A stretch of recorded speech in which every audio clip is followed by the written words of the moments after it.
नमस्कार, times of Swaraj में आप सबों का स्वागत है। मैं हूं संतोष सिंह और आज हम टाइम्स ऑफ स्वराज में बात कर रहे हैं कि नीतीश सरकार शिक्षक से इतना डरा हुआ है। ये पहली बार मुझे महसूस हुआ है।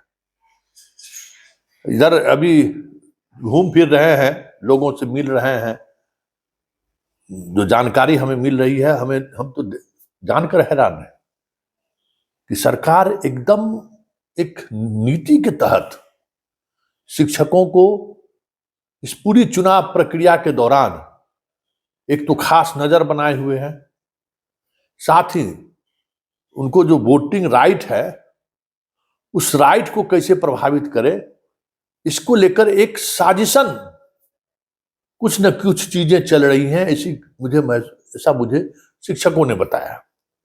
देखिए, पटना के कई शिक्षकों ने हमें फोन करके बताया कि हम मतदान करना चाहते थे, हम अपना पोस्टल बैलेट के माध्यम से हम अपना डेमोक्रेसी में भरोसा जताना चाहते थे और इसके लिए जो प्रारूप 12 मतलब हम लोग ढूंढते रह गए, प्रारूप 12 हमें उपलब्ध नहीं कराया गया और एक जगह कहीं पर नोटिस पर साट दिया।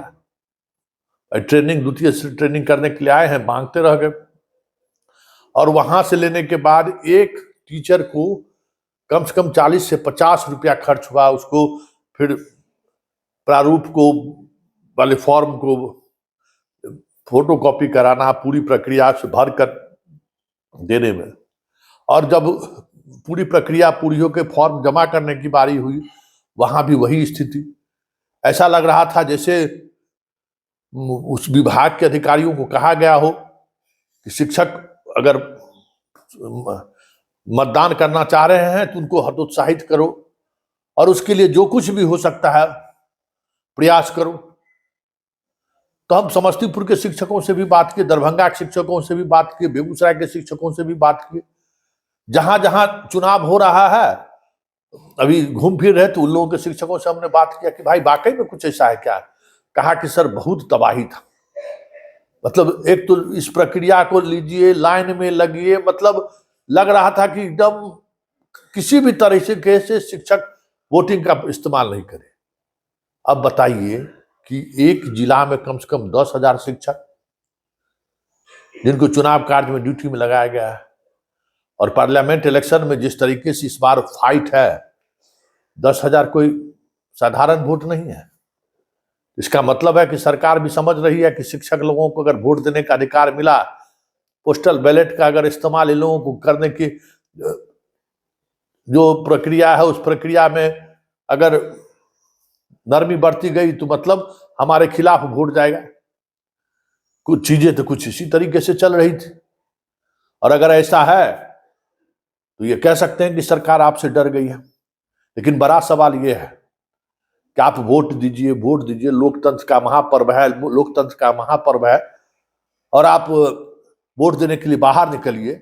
ऐसे में सरकारी कर्मियों को वोट देने से इस तरीके से हतोत्साहित किया जा रहा है, ये तो बड़ी बात है। और देखिए, यही फर्क है, अगर बीजेपी विपक्ष में रहती ना तभी तक हिला देती, मीडिया में भी खबर आती, खूब शिक्षक गण के तरफ से भी बयान आता, शिक्षक संघ के नेता भी बयान देते कि देखिए वोट देने से हम लोगों को रोका जा रहा है। लेकिन बाकी जो विपक्ष है न लड़ाई लड़ रहा है, न लड़ाई लड़ने का काबिल है।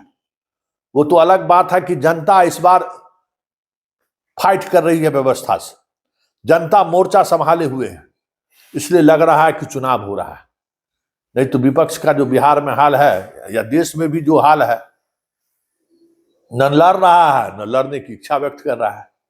लेकिन इन सब से इतर जो सबसे महत्वपूर्ण बात है, अगर डेमोक्रेसी में किसी को वोट देने से इस तरीके से रोका जा रहा है एक रणनीति के तहत, और इस बात में अगर सच्चाई है तब तो चुनाव आयोग को एक्शन लेना चाहिए। चुनाव आयोग को इस मामले में, इस खबर में संज्ञान लेनी चाहिए कि आखिर शिक्षकों को एक रणनीति के तहत पोस्टल बैलेट के इस्तेमाल से क्यों रोका गया है।